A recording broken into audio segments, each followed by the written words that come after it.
Bharatiya Janata party के पक्ष में लग रहा है, भारी उसी का लग रहा है, क्योंकि सबसे बड़ी बात यह है कि देश हित और राष्ट्र हित की जो बात करता है, जनता को उसे ही चुनना चाहिए। तो अब अगला प्रोग्राम ये होना चाहिए कि ये सक्षम कैसे बनेंगे, ये 5 किलो राशन लेने वाले न बन के 5 किलो राशन देने वाले बने, ऐसा कुछ होना चाहिए। वो तभी होगा जब रोजगार उनके पास में होगा। सब परिवारवाद चलता है, केवल भारतीय जनता पार्टी को छोड़ते हैं तो जितनी भी पार्टी हैं, चाहे तमिलनाडु से कश्मीर से ले लें कन्याकुमारी तक, सब में कोई ना कोई परिवार है जो अपने ही लेगेसी को आगे बढ़ा रहा है। मोदी जी को मेरा पूरा सपोर्ट है और उनकी उम्र की बहुत उम्र 100 साल से ऊपर के हो, इसकी दुआ करती हूँ मैं अल्लाह से।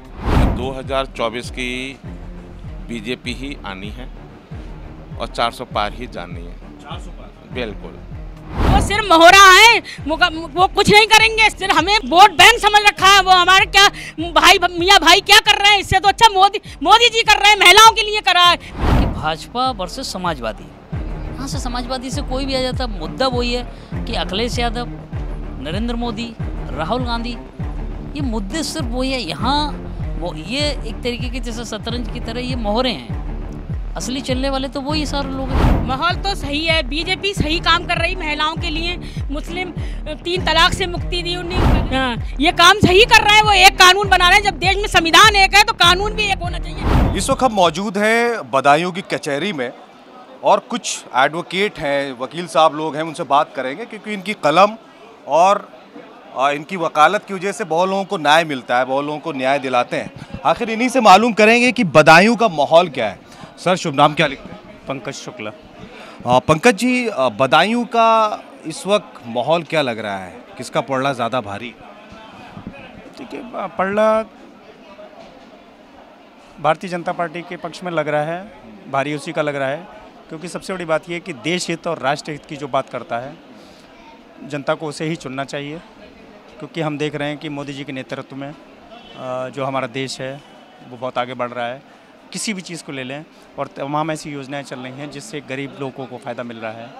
और बाकी चीज़ देखें, फॉरेन पॉलिसी हमारी देख लें, हमारे जो नेतृत्व है किसी तरीके की उसमें ना तो कोई घोटाला हुआ है, नेतृत्व क्षमता का मैं कोई जवाब नहीं, तो इसलिए जो है बेस्ट ऑप्शन तो यही है। ये बदायूं तो पंकज जी, ये तो समाजवादी पार्टी का गढ़ कहा जाता है, 6 बार से यहाँ पे काबिज है और उसके बाद बदायूं को यूँ कह दिया गया कि ये तो सपा का गढ़ है।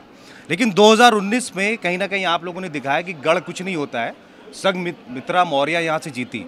लेकिन उनका टिकट कटने का क्या औचित्य बनता था, कितना सही है कितना गलत है, इस सब चीज़ों पर आप लोग क्या सोचते हैं? टिकट कटना और न कटना ये तो जो शीर्ष नेतृत्व है, जहाँ तक मैं समझता हूँ भारतीय जनता पार्टी में जो शीर्ष नेतृत्व है वो उसका अपना निर्णय होता है और वो हर पक्ष को देखते हैं कि कौन प्रत्याशी कहाँ पर सही रहेगा, किसका सम्मान कहाँ रहेगा, वो उस तरीके से देखते हैं। और ऐसा नहीं कि कोई प्रत्याशी थोपा जाता हो। जहाँ तक मैंने अनुभव किया है, भारतीय जनता पार्टी की ऐसी पार्टी है जहाँ एक कार्यकर्ता भी प्रधानमंत्री के पद पर पहुँच सकता है। बाकी जितनी भी पार्टियाँ हैं वो सब में कहीं ना कहीं अध्यक्ष पैदा होता है या उनका सचिव पैदा होता है। बाकी आम जनता के लिए कुछ नहीं, आम जनता जो कार्यकर्ता है वो सिर्फ दरी बिछाने का काम करता है, बाकी और उसको कहीं कोई सम्मान नहीं। सब परिवारवाद चलता है, केवल भारतीय जनता पार्टी को छोड़ते हैं तो जितनी भी पार्टी हैं, चाहे तमिलनाडु से कश्मीर से ले लें कन्याकुमारी तक, सब में कोई ना कोई परिवार है जो अपने ही लेगेसी को आगे बढ़ा रहा है। लेकिन पंकज जी, एक मुद्दा और है, लगातार जो विपक्ष है वो इस मुद्दे को उठाता है, बेरोजगारी का जो मुद्दा है उस पर बड़ा बात करता है। अखिलेश यादव हो चाहे राहुल गांधी हो, वो अपने मंचों से बेरोजगारी की बात करते हैं। उत्तर प्रदेश में वो जो पुलिस भर्ती है उसकी बात करते हैं कि 5 पर्चे लीक हो गए, आखिर नौजवानों का भविष्य क्या होगा। लेकिन ये बहुत बड़ा मुद्दा है, इस पर हर आदमी बात करता है। इसको लेकर आप क्या कहेंगे, बदायूं की जनता इस मुद्दे पे क्या सोचती, बेरोजगारी? बेरोजगारी का कोई ऐसा विशेष मुद्दा नहीं है। जो काम नहीं करना चाह रहा है उसके लिए बेरोजगारी एक मुद्दा है, अदरवाइज़ काम करने वाले के लिए हर जगह काम है। और जो चाहे कि मुझे सरकारी नौकरी, हाँ, अगर व्यक्ति के मन में ये हो कि मुझे सरकारी नौकरी मिले तो उसके लिए बेरोजगारी हो सकती है, वरना काम करने वाला हर व्यक्ति काम कर रहा है, कहीं कोई नहीं। और जो ये कहते हैं कि जनता से हमें बात मिली, एक भी व्यक्ति का कभी नाम नहीं बता पाते कि फलां गांव से फलां व्यक्ति ने मुझे कहा कि मैं बेरोजगार हूँ, ऐसा तो कहीं आया नहीं। सिर्फ नेता लोग अपनी बात करते हैं, उनकी अपनी राजनीति है, इसके अलावा और कुछ नहीं है। जो कहते हैं कि बेरोजगारी, अभी बंगाल का लेटेस्ट देख लिया, हाई कोर्ट ने 2016 में जो शिक्षक की भर्ती हुई थी वो कैंसिल कर दी, वहाँ तो बीजेपी गवर्नमेंट नहीं है। उसका क्या मतलब है? तो इसका मतलब गड़बड़ी हर जगह होती, क्योंकि जनतंत्र जो है वो देखता है, और जो तंत्र होता है, जो आईएएस लॉबी होती है या जो कर्मचारीगण होते हैं, कहीं ना कहीं वहाँ से ही तो आगे चलती चीज़ें। वहाँ जो गड़बड़ होती है और होती ही इन्हीं लोगों की देखरेख में, कहीं ना कहीं इन्हीं का अपना जो है फ़ायदा होता है। तो ये कह देना कि इनकी सरकार में बेरोज़गारी है, उनकी सरकार में नहीं थी। अखिलेश यादव जी ये बताएं कि इन्होंने कितने लोगों को रोज़गार दिया था, या उस समय के कौन से ऐसे थे, क्या सारे इनके जो है उसमें डीएम कलेक्टर ही थे, कोई बेरोज़गार था ही नहीं। जो अब बीजेपी की गवर्नमेंट देख रहे हैं कि सब जो है बेरोज़गारी हो गई। तो ये सिर्फ चुनावी मुद्दे हैं, वरना अगर ये सारी चीज़ें हो जाएंगी तो फिर राजनीति किस बात पे करेंगे ये लोग?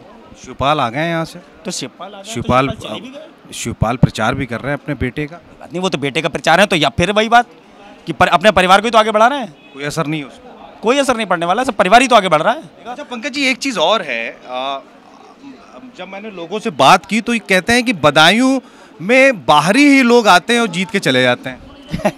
लोकल आदमी क्यों नहीं आ पा रहा? आप बताइए ना, आप तो लोकल हैं, आप लोग आवाज उठाते नहीं। दुर्बेजा शाह किस समय लोकल है, दातागंज के रहने वाले हैं। अच्छा, तो इसमें कहाँ बाहरी हो गया? नहीं तो अभी आया, अभी संघमित्रा मौर्य को देखिए। नहीं उससे पहले ये तो एक शेरवानी साहब बहुत दिन तक तो उन्होंने राज किया। नहीं, इसमें एक नहीं, उधर से आए। तो इसमें एक चीज़ और भी तो है, हमारा बदायूं वालों का दिल कितना बड़ा है कि हम बाहरी का कितना मन से स्वागत करते हैं। हर व्यक्ति हमारे लिए जो है, हम उसके लिए तैयार रहते हैं, बाहरी व्यक्ति के लिए जो है तैयार हैं एकदम, उसका स्वागत करते हैं। इस बार घर के आदमी को दांव लगा रहे हैं आप? हाँ, सभी लोग लगा रहे हैं, तो हम लोग भी लगा रहे हैं, सभी लोग लगा रहे हैं, हम ही लगा रहे हैं। चलिए सर, क्या माहौल है सर? शुभ नाम सर? अनुपम कुमार मेरा नाम। क्या चल रहा है आपकी माहौल? माहौल क्या इस समय तो जो भी है, देखिए आप, बीजेपी का ही माहौल है इस समय। तो किन मुद्दों पे बदायूं की जनता, क्योंकि आप लोग बुद्धिजीवी लोग हैं, आप लोग इंटेलेक्चुअल लोग हैं, मुद्दे क्या आखिर यहाँ पे हैं? अपने प्रतिनिधि जो यहाँ पे प्रतिनिधित्व कर रहा है आदमी, उससे आप क्या चाहते हैं? क्योंकि इससे पहले संघमित्रा मौर्य थी, उनके बारे में लोगों ने बताया कि वो मतलब बहुत ज़्यादा घुलती मिलती नहीं थी, विकास के नाम पे बहुत ज़्यादा कुछ हुआ नहीं है। इस बार कौन से मुद्दे रहेंगे अपने सांसद से? नहीं, ऐसा तो देखिए कुछ वो नहीं है कि साहब घुलती मिलती नहीं थी। जब आदमी की ज़रूरत होती है तब आदमी आता है, प्रचार अपना आके क्षेत्र भी देखता है। और घुलने मिलने की तो बात ऐसी रही कि अब ऐसा तो कोई प्रत्याशी नहीं है कि घुलने मिलने के लिए किसी के घर घर जाके या वैसे बैठे सबसे मिलने को। कभी कोई ऐसा ये नहीं हुआ कि साहब आज हम अगर उनके घर गए तो वो हमें नहीं मिली, जब गए उपस्थित हुई यहाँ पर मिली। तो कभी ऐसा मना नहीं किया गया प्रत्याशी द्वारा कि साहब हम आपसे नहीं मिलेंगे। ये तो तब तो ये बात थी कि साहब नहीं मिल रहे हैं। ठीक है, अब चलिए वो बात हो गई, लेकिन इस बार का माहौल क्या है? 2024 में यहाँ की जनता क्या तय करने जा रही? देखिए 2024 की बीजेपी ही आनी है और 400 पार ही जानी है। 400 पार? बिल्कुल, कोई इसमें दोहराए नहीं है। और एक यहीं का नहीं, सभी का यही है कहना।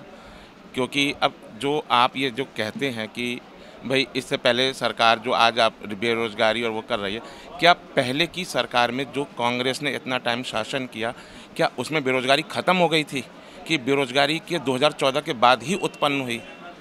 उससे पहले बेरोज़गारी नहीं थी, उससे पहले गरीब नहीं था, सारे अमीर थे। उसके बाद ही सारे बेरोज़गार पैदा हो गए और उसके बाद ही सारे गरीब हो गए एकदम। ऐसा तो नहीं है। लेकिन सर, एक अग्निवीर योजना है, उस पर विपक्ष बहुत ज़्यादा जो है वो बीजेपी को घेरता है कि भाई ये तो कुछ सालों की नौकरी है, पेंशन नहीं है, कुछ नहीं है, आखिर उसके बाद क्या करेगा? ये तमाम मुद्दे विपक्ष घेरता है इसको, इस पे क्या सोचते हैं आप? देखिए विपक्ष का काम क्या है कि जो भी सरकार आपकी योजना लेकर आएगी उस योजना को विफल करना, ये विपक्ष का काम होता है मेन। वो कितना विफल कर पाती है, और वो विफल नहीं कर पाएंगे किसी भी ऐसी योजना। कोई भी ऐसी योजना नहीं है कि जो केवल एक और एक टर्म उसके लिए हो। अब ये अग्निवीर जो आपने कहा, ये अग्निवीर क्या चीज़ है? अग्निवीर जो नौजवान युवक जो बेरोजगार हैं, जिनको सरकार कार्य देना चाहती है, अब वो आदमी लेना नहीं चाहता। जो चीज़ चाहिए हमें जन्म सिद्ध अधिकार और ताज़िंदगी चाहिए। अब आप चूँकि 4 या 5 साल के लिए अब आपके परिवार में कोई कमाने खाने वाला नहीं, कोई नहीं, तो आप क्या करेंगे? तो आपके लिए एक उन्होंने ये रखा कि हम एक अग्निवीर योजना लेकर आ रहे हैं। आप देश के प्रति कितने जागरूक हैं? जितने जागरूक हैं तो आप उसको ज्वाइन करिए, आपको पैसा भी मिलेगा, उस पैसे को आप यूटिलाइज़ करिए, परिवार भी चलाइए, आप अपनी पढ़ाई भी करिए। और आप आगे भी निकलिए उसको, तो आपको एक माध्यम बना। अब लेकिन अगर आपको केवल बैठ के खानी है तो उसके लिए तो फिर चाहे कोई भी योजना आए, फिर तो हम केवल घर के अंदर बैठे हैं कि भैया हमारे लिए 1000 रुपये महीना दे दो, हमें 2000 रुपये महीना दे दो, हम अपना काम करते रहेंगे, हमें कोई मतलब नहीं सरकार कोई भी आए। जो सरकार हमें 2000 रुपये महीना दे रही है वो सरकार बहुत अच्छी है, क्योंकि हमें कुछ करना तो है नहीं, हम तो आराम से बैठेंगे। घर में 4 लोग हैं, 2-2000 रुपये आ गए, 8000 रुपये आ गए, हमारा काम चल गया। अब आप अगर कुछ करना चाहते हैं तो आप बहुत अच्छा चीज़ है, आप अपने आप रोज़गार के देखिए आपदा में अवसर को देखना बहुत ही एक काबिलियत की बात है, लेकिन वो आदमी नहीं देखना चाहता है, केवल उसको बैठ के खाने की इच्छा होती है। अब जो भी चीज़ें अगर आप अपना कोई काम कर रहे हैं तो उस काम को करिए ना कि एक सरकारी नौकरी ही क्या सब कुछ है? क्या इससे पहले सरकार में क्या सबको सरकारी नौकरी थी? कोई अपना प्राइवेट काम नहीं करता था, कोई कुछ नहीं करता था, केवल सरकारी योजना, सरकारी नौकरी। आज भी केवल सरकारी नौकरी नहीं है, अरे सरकारी नौकरी जितनी है उतनी वो सब दे रहे हैं नौकरियां। लेकिन सर सरकारी नौकरी ठीक है, सरकारें उतनी नहीं दे सकती, लेकिन जो भी सरकारी नौकरी सरकार निकालती है उसके पेपर निकालती है, पेपर होते हैं, एग्ज़ाम होते हैं, लेकिन पर्चे लीक हो जाते हैं। इस पे कहीं ना कहीं सवालिया निशान उठता है। और जिस देश में 98 करोड़ लोगों का चुनाव जो है निष्पक्ष होता रहा है, लोकसभा चल रहा है, तकरीबन 97-98 करोड़ यहाँ पे मतदाता हैं, वोट डालते हैं, वहाँ पे 20-25 लाख लोगों का पेपर लीक हो जाता है। तो ये कहीं ना कहीं सवालिया निशान तो बैठता है सरकार के ऊपर। देखिए पेपर लीक होने का जो है कोई भी सरकार ये नहीं चाहती कि जो वो कार्य कर रही कि उसका पेपर या कुछ लीक हो। ये तो एक उसी को भेदने वाली बात होगी ना, किसी योजना को हम कहाँ तक हम विफल कर सकते हैं। तो ये कृत्य उन्होंने करा तो उसके लिए जांच बैठाई जाती है, जांच आती है, पकड़े गए, उनके खिलाफ कार्रवाई भी हो रही है। तो एक किसी योजना को विफल बनाना कि एक हर मुद्दे पे कि साहब जो भी कोई चिल्लाए हमको इसको विफल ही करना है, तो उसके लिए तो ऐसा कुछ नहीं कर सकते। तो जो भी योजना अगर आ रही है या पेपर लीक हो रहे हैं तो कार्रवाई भी हो रही है उन पे जो उसमें इन्वॉल्व है। ऐसा तो है नहीं कि उनको छोड़ दिया गया या शांत होकर बैठ गए। इस वक्त कुछ और लोग हैं, हम उनसे बात करेंगे। बदायूं की चुनावी यात्रा में इस वक्त हम मौजूद हैं। सर क्या शुभ नाम लिखते हैं? मेरा नाम ज़ियाउर रहमान समी, एडवोकेट। रहमान साहब, बदायूं में क्या चल रहा है इस वक्त माहौल चुनावी? सबसे अहम बात ये है यहाँ पर बदायूं में जो है वो रोज़गार की है। और मैं ये देख रहा हूँ कि जो कोरोना के बाद में जो तमाम यूथ था गांव से जो गया था बड़े बड़े शहरों में काम करने के लिए, वो इस टाइम लौट के यहाँ आ गया है। अब यहाँ पर एक बेसिक काम जो है, क्योंकि यहाँ कोई इंडस्ट्री वगैरह नहीं है, तो काम करने के लिए खेती बाड़ी है, किसी की 5 बीघे किसी की 2 बीघे, उसका साल भर नहीं कटता है। तो ऐसी स्थिति में वो मैं देख रहा हूँ मोस्टली टिर्री जो गाड़ी होती है, जो ई रिक्शा, ये लोग चला रहे हैं।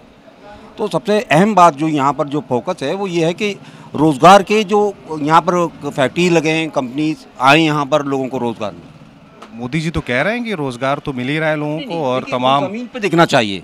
मोदी जी कह रहे हैं, उनकी नीयत साफ़ है, अच्छी बात है, लेकिन लोगों को 5 किलो राशन मिल रहा है, 6000 रुपये उनको खाते में मिल रहा है, कॉलोनीज़ मिल रही हैं, गरीबों को मकान मिल रहा है प्रधानमंत्री योजना के तहत। देखिए वो चीज़ बहुत अच्छी है, वक्ती तौर पे आप किसी को आप सहारा दे रहे हैं, लेकिन ऐसा जीवन भर तो नहीं चलना है, उनको सक्षम भी बनाना है। तो अब अगला प्रोग्राम ये होना चाहिए कि ये सक्षम कैसे बनेंगे। ये 5 किलो राशन लेने वाले न बन के 5 किलो राशन देने वाले बने, ऐसा कुछ होना चाहिए। वो तभी होगा जब रोज़गार उनके पास में होगा। बेरोजगारी मुद्दा है। यूथ तमाम जो पढ़े लिखे लड़के हैं वो आज देखिए हमारी एडवोकेसी की बात करें तो यूथ एक रास्ता एकमात्र ये भी है कि बहुत बड़ी तादाद में यूथ जो है यहाँ पर आ रहा है बगावत के, क्योंकि और कोई काम है नहीं, पढ़ा लिखा आदमी मजदूरी तो करेगा नहीं। तो ये मुद्दा रोज़गार का जो है वो मेन मुद्दा है, इसको हल करने के लिए जो भी हुकूमत बने, हमें ये नहीं है कि ये हुकूमत गलत है, ये हुकूमत जो भी सरकार बने वो इस मुद्दे पर लेकर चले कि रोज़गार। ये तो समाजवादी पार्टी का गढ़ कहा जाता है, 6-6 बार यहाँ से सब उन्हीं की सरकार रही है। आखिर उन्होंने क्या किया बदायूं के लिए? आखिर ये आज दिक्कतें क्यों नहीं, इंडस्ट्री क्यों नहीं लगी, इंफ्रास्ट्रक्चर क्यों तैयार नहीं हुआ? आखिर उनसे भी सवाल करना चाहिए। जिस तरह से ये सरकार है इससे भी सवाल करिए, ये मुद्दा होना चाहिए। लेकिन सवाल ये भी बैठता है कि समाजवादी पार्टी का गढ़ कहे जाने वाला बदायूं की जनता आखिर ये सवाल करने पे मजबूर क्यों है? जी, बदायूं का ये दुर्भाग्य है कि यहाँ पर अक्सर चला जाता है। दुर्भाग्य दुर्भाग्य कहूँगा मैं, कसूरवार न तो जो वर्तमान सरकार है उसको कहूँगा, हाँ, कमी जो है उनकी रही है। उन्होंने एक लंबे समय तक यहाँ पर राज करा है। एक तरीके कहेंगे कि यहाँ पर उनकी सत्ता में काफ़ी टाइम तक रहे हैं, लेकिन उन्होंने नहीं कराया। तो ये ज़रूरी नहीं है कि उन्होंने नहीं कराया तो हम नहीं कराएं। उन्होंने जहाँ छोड़ा है हम उसको आगे बढ़ा दें। जैसे यहाँ मेडिकल है तो मेडिकल बना, तो मेडिकल को उन्होंने ये कहा था कि ये ट्रामा सेंटर होगा, लेकिन आज तक ट्रामा सेंटर का रूप नहीं आया उसका। हमारा ये नहीं है कि सरकार कौन है, हमारा फिर यही कहना है कि यहाँ लोग कितना फ़ायदा उठा रहे हैं, मतलब लोग हाँ, ये चीज़ मेन मुद्दा है। अब जहाँ तक सुरक्षा की बात है तो वो हद तक ठीक है, वो चल रहा है, सही है, ठीक है। लेकिन जो रोज़गार है, जो विकास है, देखिए बदायूं में आप देखिए यहाँ पर 4 चौराहे बहुत अच्छा खूबसूरत बन गए, लेकिन उसके अलावा क्या, उसके अलावा कुछ नहीं हुआ। भाई उन्होंने नहीं करा, हम ये कह रहे हैं, उनकी तारीफ नहीं कर रहे हैं। समाजवादी ने अगर नहीं करा तो आप करिए ना उसको, उन्होंने जहाँ छोड़ा है आप उसको आगे बढ़ाइए। इस वक्त हम कचहरी में मौजूद हैं सुधीर कश्यप जी, जो कि एडवोकेट भी हैं और जर्नलिस्ट भी रहे हैं। हिंदुस्तान जैसे बड़े अखबारों में इन्होंने काम किया है। सुधीर जी, इस वक्त बदायूं की जनता क्या सोच रही है? क्योंकि 2024 का जो लोकसभा चुनाव है वो चाहे एनडीए हो चाहे इंडी गठबंधन हो, वो दोनों के लिए बेहद अहम है। उधर राहुल गांधी अखिलेश यादव का गठबंधन हो चुका है, इधर प्रधानमंत्री नरेंद्र मोदी भी ताबड़तोड़ रैलियां कर रहे हैं और तमाम अपनी विकास और तमाम चीज़ों की बात कर रहे हैं। बदायूं की जनता क्या सोचती है? क्योंकि आप जर्नलिस्ट हैं, इसलिए मैं आपसे थोड़ा सा ये तमाम चीज़ें बात करना चाह रहा हूँ कि बदायूं की जनता आखिर किन मुद्दों पे इस बार वोट डालने जा रही है। ये बदायूं में लंबे समय से बाहरी लोगों ने शासन किया है। पहली बार भाजपा ने यहाँ से दुर्विजय शाक्य को प्रत्याशी बनाए, स्थानीय हैं, यहाँ दातागंज के पास उनका गांव है और वो यहाँ ब्रज क्षेत्र के अध्यक्ष भी रहे हैं। तो एक तो सबसे बड़ी बदायूं के लिए ये है कि स्थानीय व्यक्ति है और स्थानीय चीज़ों को बहुत अच्छी तरह से समझेगा। समाजवादी ने यहाँ पिछले लगभग 30 साल से शासन किया है। विकास के नाम पर अगर देखा जाए तो धर्मेंद्र यादव ने काफ़ी कुछ बदायूं के लिए किया था, लेकिन उनको जब मौका आया तो समाजवादी ने उनको यहाँ से हटा दिया। अब किन कारणों से हटाया ये तो वो लोग बता सकते हैं कि किस वजह से उनको हटाया। और यहाँ से आदित्य यादव, पहले शिवपाल जी आए, फिर उसके बाद आदित्य यादव जी को लाए हैं। किन वजह से लाए हैं, लेकिन यहाँ पर जो मुख्य है वो लोग मोदी जी को देख रहे हैं और मोदी जी को देखते ही बदायूं की जनता वोट कर रही है। तो इसलिए फ़िलहाल में जो है यहाँ दुर्विजय शाक्य का पलड़ा वर्तमान में काफ़ी हद तक भारी है। अच्छा, मुद्दों की मैंने और लोगों से बात किया तो यहाँ पे जो मुद्दे हैं वो बेरोज़गारी, महंगाई, ये तमाम चीज़ें कुछ लोग मुद्दे उठा रहे हैं। लेकिन जिस तरह से आपने, क्योंकि प्रधानमंत्री, ये मैंने अक्सर, क्योंकि मैं लगातार चुनावी यात्रा में हूँ, मैं शाहजहाँपुर तमाम चीज़ें, लेकिन मोदी जी के ही नाम पे ज़्यादातर आदमी एकजुट हो रहा है। तो क्या लगता है कि बदायूं, क्योंकि आदित्य यादव यहाँ पर हैं और शिवपाल सिंह यादव को पहले यहाँ पे टिकट दिया गया, लेकिन आदित्य यादव का किस तरह से रुझान है लोगों का उनकी तरफ, ये भी मैं समझना चाह रहा हूँ आपसे। देखिए, आदित्य यादव का रुझान की बात नहीं है, यहाँ सबसे बड़ी बात है कि भाजपा वर्सेस समाजवादी। यहाँ से समाजवादी से कोई भी आ जाता, मुद्दा वही है कि अखिलेश यादव, नरेंद्र मोदी, राहुल गांधी, ये मुद्दे सिर्फ वही है। यहाँ ये एक तरीके के जैसे शतरंज की तरह ये मोहरे हैं, असली चलने वाले तो वही सारे लोग हैं और मुद्दा भी वही है। और रहा बेरोजगारी की बात, बेरोजगारी आज तो आ नहीं गई, बेरोजगारी तो 50 साल से है। राहुल गांधी जी, हम लोग कहते हैं 400 पार, वो क्यों नहीं कहते 400 पार? ये भाजपा कहती है कि 400 पार करेंगे। कोई बच्चा अगर एग्ज़ाम देता है और एग्ज़ाम देने के बाद अगर आप उससे पूछते हैं तो वो ये कहता है मेरी 95% आएगी। तो हमने जो भाजपा ने जो काम किए, जो नरेंद्र मोदी ने काम किए हैं, तो उनको लगता है कि 400 पार है। विपक्ष ने अगर जो कुछ किया तो विपक्ष बताए ना अपनी संख्या कितने पार आएंगे, वो भी कह सकते थे 500। विपक्ष के क्या कॉन्फिडेंस में भी कमी है? बिल्कुल कमी है। आप नेशनल पार्टी हो गए, आप बताएं ना, कांग्रेस बताए ना कितने प्रत्याशी खड़े किए हैं। वहाँ तो उन पर नेशनल पार्टी पर जिसके पिताजी ने शासन किया हो, जिसकी माताजी ने शासन किया हो, जिसके दादा ने शासन किया हो, जिसकी दादी ने शासन किया हो, आज उनके पास प्रत्याशी नहीं है। हम कह रहे हैं 400 पार, हमारे पास प्रत्याशी, आप प्रत्याशी तो बताएं, आप सब मिलकर प्रत्याशी नहीं कर पा रहे हो। अभी तो ये मुद्दा है आने वाला होगा कि प्रधानमंत्री कौन होगा। 80 सीट वाला वो कह रहे हैं, अखिलेश जी कह रहे हैं हम 80 की 80 सीटें जीतेंगे। हम कह रहे हैं हम 400 पार हैं, 80 सीट वाला प्रधानमंत्री बन जाएगा क्या? तो एक गठबंधन है, इंडिया गठबंधन उन्होंने बनाया है, उसमें कई पार्टियां हैं। फिर इधर जो है वो एनडीए है, उसमें कई पार्टियां हैं, तो सबका गठबंधन है। लेकिन एक चीज़ मैं आपसे और समझना चाहता हूं कि जिस तरह से क्योंकि मैंने देखा है कि जो भी लोकसभा सीटें जो बाहरी लोग आते हैं उनका वहाँ के लोकल लोग विरोध करते हैं, लेकिन बदायूं में तो सिर्फ बाहरी लोगों का ही जलवा रहा है। बाहर शायद पैराशूट से आया, आप लोगों ने उसको जिता दिया। बदायूं की सूफी संतों की सरजमी है, बड़ा प्यार देते हैं बाहर के लोगों पे और बहुत जल्दी सब पर विश्वास कर लेते हैं कि ये आए हैं कुछ अच्छा करेंगे। अब ये उनके साथ धोखा रहता है। ये बदायूं की बदकिस्मती रही है कि जो आए लोगों ने अच्छा समझ के, शेरवानी साहब आए, 25-30 साल शासन किया, फिर लगा कि अब जब लोगों में थोड़ा सा जागरूकता आई, धर्मेंद्र जी को ले आए, धर्मेंद्र जी ने कुछ किया, उसके बाद संघमित्रा जी आई। हालांकि विकास संघमित्रा जी ने किया, लेकिन इस समय जो वर्तमान है कि कभी कभी कुछ चीज़ें ऐसी होती हैं कि देश की तरफ भी देखना होता है। स्थानीय मुद्दों के लिए राज्य सरकार काफ़ी है। हमारे पास चेयरमैन को भी वोट देने के लिए होता है, हमारे पास सभासद को भी वोट देने के लिए, हमारे पास प्रधान के लिए भी वोट देने के लिए होता है, हमारे यहाँ एमएलसी को भी वोट देते हैं, हम एमएलए को वोट देते हैं, एमपी के लिए अगर हम वोट देते हैं तो कहीं ना कहीं हम अपने देश को मजबूत करने की तरफ देखते हैं। और वो भी हमारी जिम्मेदारी है कि हम ये देखें कि कौन सी पार्टी हमारे देश को मजबूत करेगी। ये भी बहुत ज़रूरी है। आज हम यहाँ मजबूत हो जाएं और हमारी सीमाएं मजबूत ना हो, हमारा देश मजबूत ना हो, हमारी आर्थिक व्यवस्था मजबूत ना हो, तो क्या हम रह पाएंगे? उसके लिए हमारे स्थानीय मुद्दों के लिए हमारी राज्य सरकार है, राज्य सरकार को मौका दिया है, करेंगे योगी जी, कर रहे हैं योगी जी। आप देखिए लॉ एंड ऑर्डर के मामले में तो इस समय तो सिर्फ राष्ट्रीय मुद्दा नरेंद्र मोदी पे है। लोकसभा चुनाव है, उसका बिगुल बज चुका है। बदायूं की जनता क्या सोचती है, यही हम जानने के लिए बदायूं की कचहरी में आए हैं, क्योंकि आधी आबादी महिलाओं की होती है। मैडम, तो हम ये क्या बदायूं का क्या माहौल है? माहौल तो सही है, बीजेपी सही काम कर रही महिलाओं के लिए।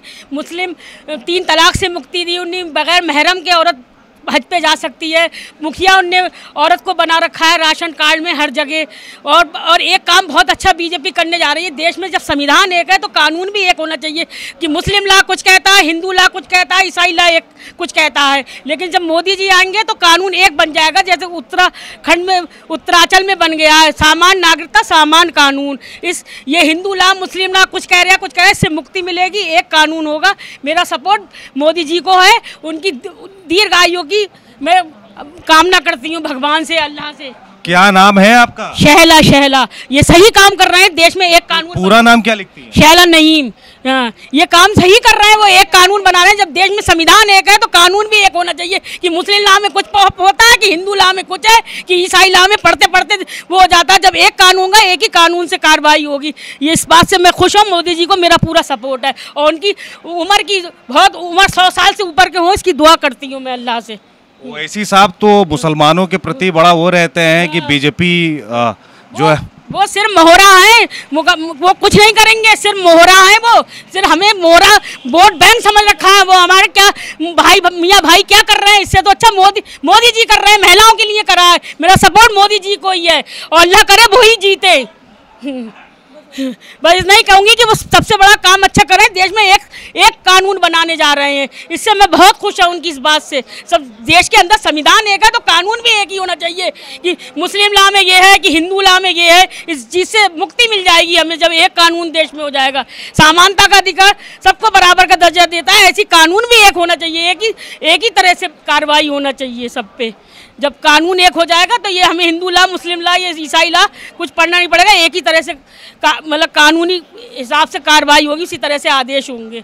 ये है मतलब मोदी जी ये काम अच्छा करने जा रहे हैं। जिस तरह से बदायूं की अगर हम बात करें, बदायूं लोकसभा की अगर हम बात करें तो बदायूं लोकसभा में किन मुद्दों पे इस बार, क्योंकि महिलाओं की आधी आबादी होती है, आपका बहुत बड़ा रोल है एक सांसद चुनने में, और आप लोगों की क्या समस्याएं हैं, किन समस्याओं पे आप ज़्यादा फोकस कर रही हैं, क्या समस्याएं आपको पेश आती हैं?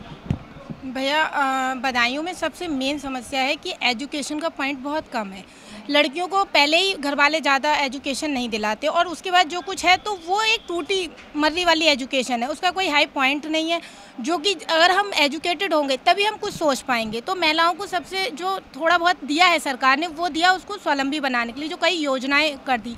जैसे यहाँ गांव की आबादी बहुत है तो उन्हें योजनाओं से लाभान्वित कर दिया, जिससे कुछ जो महिलाओं का स्तर है वो सुधारित हुआ।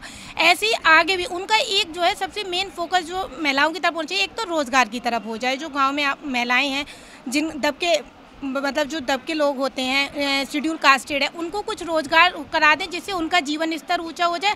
और जो सिटी का है हमारे सिटी का थोड़ा सा डेवलप कर दें जिससे महिलाओं को एजुकेशन मिल सके और उन्हें जो रोज़मर्रा की चीज़ों में नॉलेज है वो ऐसा कुछ उनके लिए मतलब कैंप वगैरह दिए जाएं जिससे उनकी जो मेडिकल इश्यूज़ होते हैं उनमें उन्हें कुछ जानकारी मिल सके। क्योंकि जो ग्रामीण महिलाएं हैं उन्हें मेडिकल इश्यूज़ बहुत होते हैं क्योंकि उन्हें जानकारी नहीं, इस वजह से उनका डेथ का रेशियो बहुत बढ़ता है, प्रसव पीड़ा में बढ़ता है, नॉर्मल में भी बढ़ता है। उन्हें यही नहीं पता कि क्लीनअप क्या होता है, हम बॉडी का क्लीनअप कैसे करें। इस वजह से उनकी बहुत सारी अंदर इश्यूज़ बनते हैं और सबसे ज़्यादा जो ध्यान देना चाहिए बताएं वो है महिलाओं की। अच्छा, मैं 3 सवाल आपसे करूंगा। मोदी जी की एक अच्छी बात और एक उनको सजेशन। इंटरनेशनल जो उन्होंने हमारी छवि बना दी इंडिया की वो बहुत पावरफुल है। हाँ, सजेशन उनको जो है जो रोज़गार की तरफ है वो सबसे ज़्यादा ध्यान देना चाहिए क्योंकि बेरोज़गारी बहुत बड़ी मात्रा में घर कर रही है इंडिया में। राहुल गांधी के बारे में क्या सोचती हैं? उनका कोई आज तक उनका मतलब किसी भी बात में कभी कोई सही डिसीजन नहीं आया, उनकी समझ मुझे परिपक्व कभी नज़र नहीं आई। अखिलेश यादव सेम ही है, उनके बारे में भी मेरी राय, ऐसा कोई उनका मुझे डिसीजन इतना अच्छा नहीं दिखा। जैसे शासन का उन्होंने दिया तो शासन इतना चरम सीमा पे पहुंचा गुंडागर्दी में, सपा में, तो लॉ एंड ऑर्डर बहुत बड़ा इशू है। हाँ, बहुत बड़ा इशू है। जो भाजपा में ठीक चल रहा है उसकी स्थिति ठीक है। बरेली में इस समय क्या है लॉ एंड ऑर्डर की स्थिति आपके हिसाब से? महिलाओं के प्रति आप लोग सेफ महसूस कर रही हैं? हाँ, 100 में से 70% सेफ है महिलाएं, 30% आप भी कुछ लिमिट अपनी नहीं समझेंगी तो हो सकता है आपके साथ कुछ। वैसे लॉ एंड ऑर्डर महिलाओं के लिए इस सरकार के अकॉर्डिंग ठीक चल रहा है, बढ़िया, उन्हें बेनिफिट दिए जा रहे हैं, भरपूर मात्रा में दिए जा रहे हैं, जितना उनको चाहिए उससे भी कोशिश ज़्यादा की जा रही है, जिसका कहीं कहीं दुरुपयोग भी हो रहा है क्योंकि कहीं तो सदुपयोग किया जा रहा है लेकिन कहीं कहीं महिलाएं इसका दुरुपयोग कर रही हैं क्योंकि लॉ एंड ऑर्डर उनके लिए बहुत पावरफुल मात्रा में दे दिया गया है।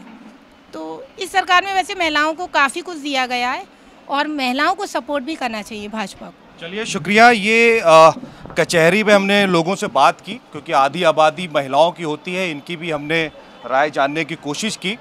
अब हम बदायूं के और भी इलाकों में चलेंगे और भी लोगों से बातचीत करेंगे और जानेंगे कि आखिर बदायूं की जनता इस बार 2024 में किसके सर पर जीत का ताज पहनाने जा रही।